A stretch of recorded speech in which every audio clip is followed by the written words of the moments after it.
আসসালামু আলাইকুম। আশা করি সবাই ভালো আছো। আজ আমরা শ্রোডিঞ্জারের তরঙ্গ সমীকরণটি উপপাদন করব।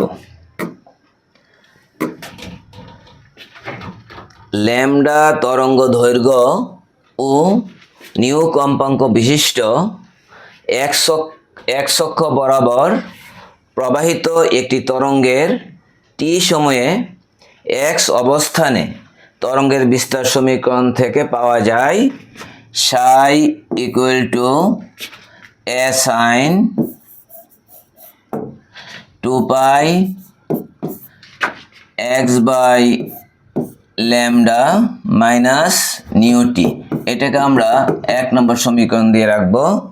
এখান থেকে আমরা লিখতে পারি psi equal to A sign, এখানে যদি আমরা 1 বাই ল্যামডা কমন নিয়ে নেই 2 পাই বাই ল্যামডা, এখানে থাকবে এক্স মাইনাস নিউ ল্যামডা টি। এখান থেকে আমরা আরো লিখতে পারি psi equal to A sign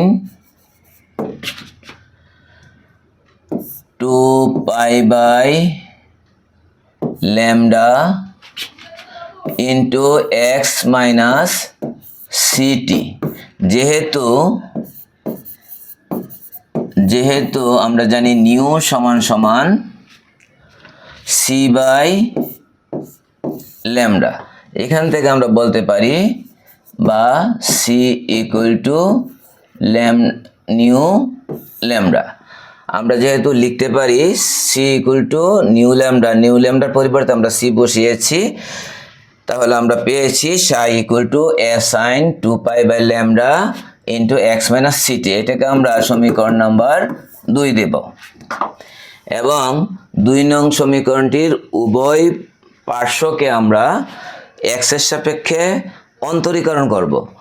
অন্তরীকরণ করে আমরা পাই লিখতে পারি D Sai by dx equal to,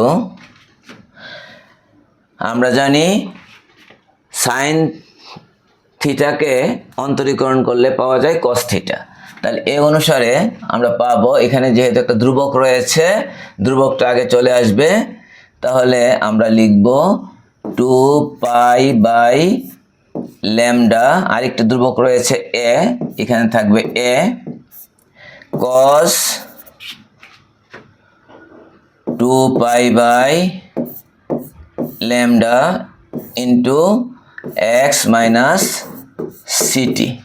নিশ্চয়ই এটা ডিফারেন্সিয়েশনটি বুঝতে পেরেছ, গণিত থেকে তোমরা ডিফারেন্সিয়েশন পারো।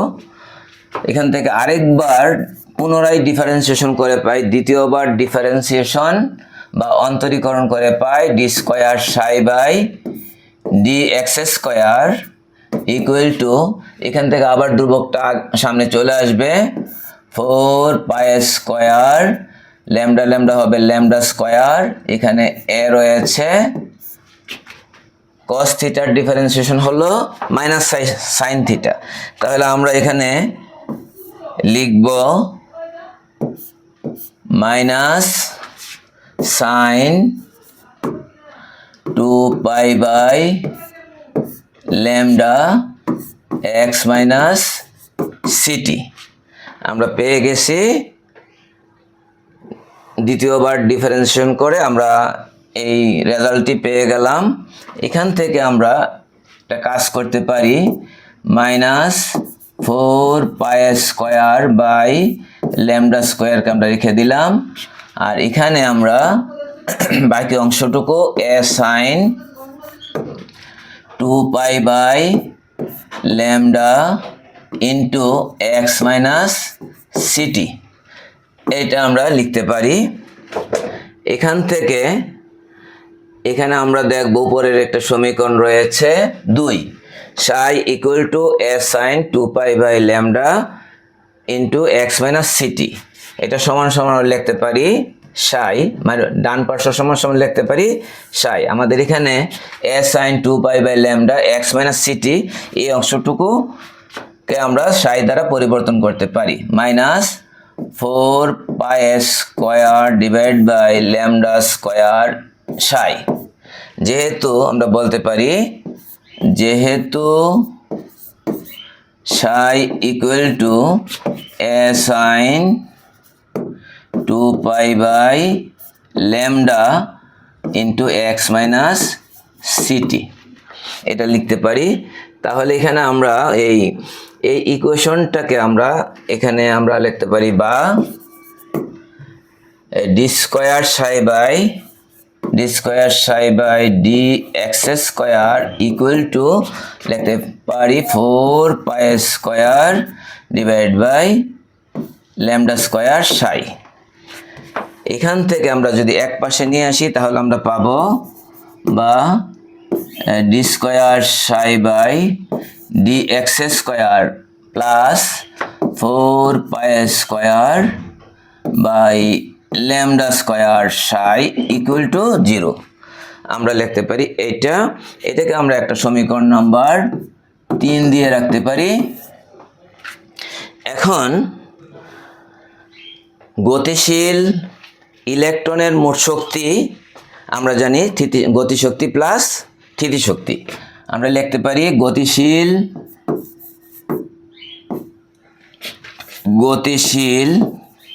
ইলেকট্রনের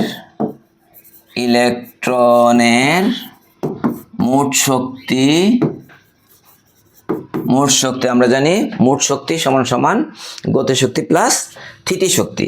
তাহলে মোট শক্তিকে ই দ্বারা প্রকাশ করলে ইকুয়াল টু গতিশক্তি প্লাস স্থিতিশক্তি, গতিশক্তি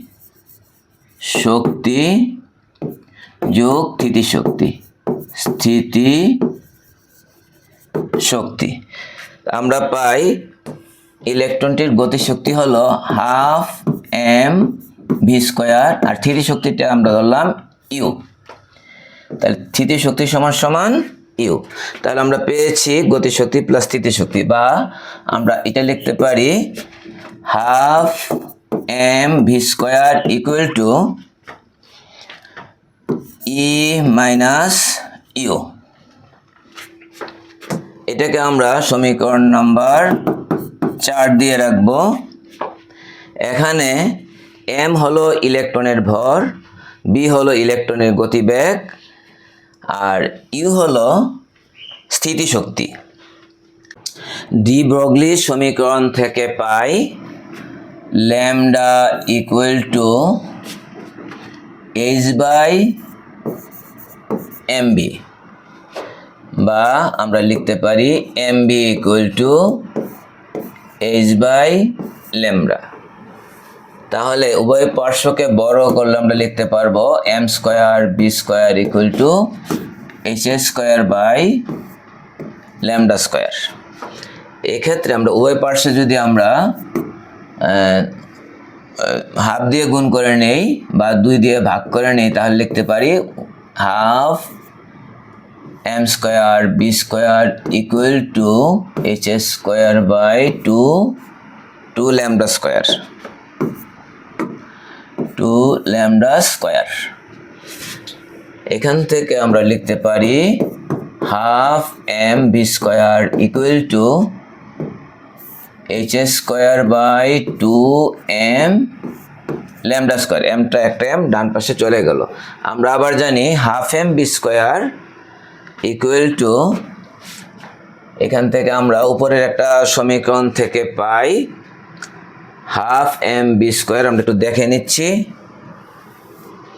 উপরের half m v square equal to E minus U, অর্থাৎ 4 নং সমীকরণ থেকে আমরা পাই half m v square equal to E minus U. আমরা লিখব 4 নং সমীকরণ থেকে পাই half m v square equal to E minus U সমান সমান h square by 2 m lambda square.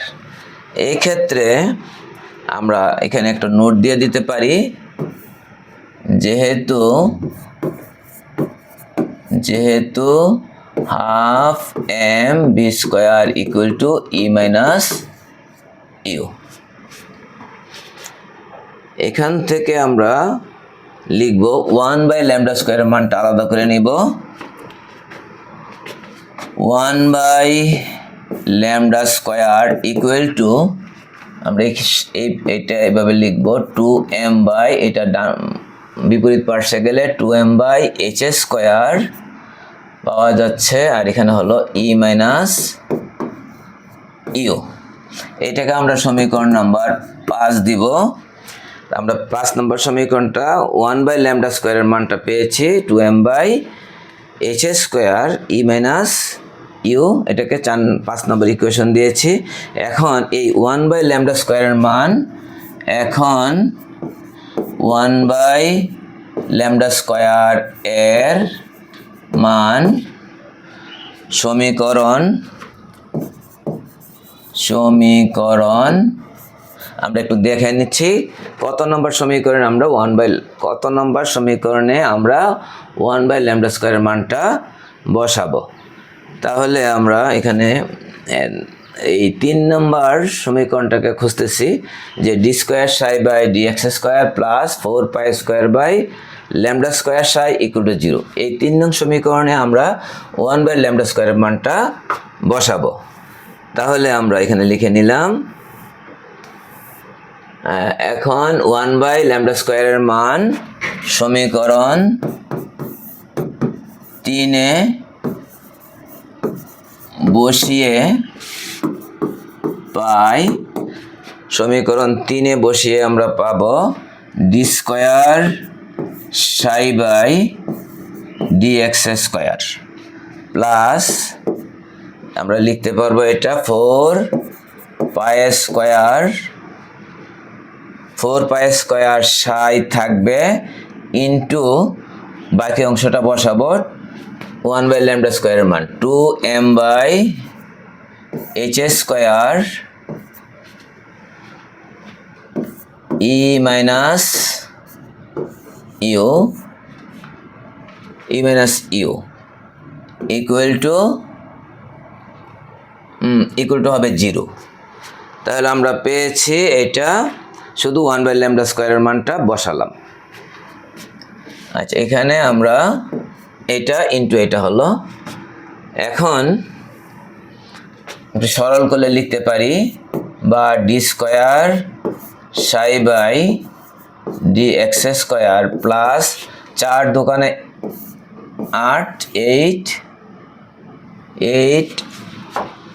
π² m 8π² m π² আর রয়েছে m divide by h² into e minus you psi থাকবে ইকুয়াল টু 0। এই সমীকরণটি x অক্ষ বরাবর প্রবাহিত একটি তরঙ্গের সমীকরণ প্রকাশ করে।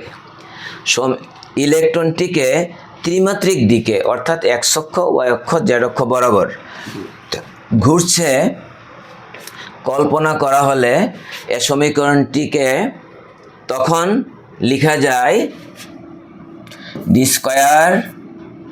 psi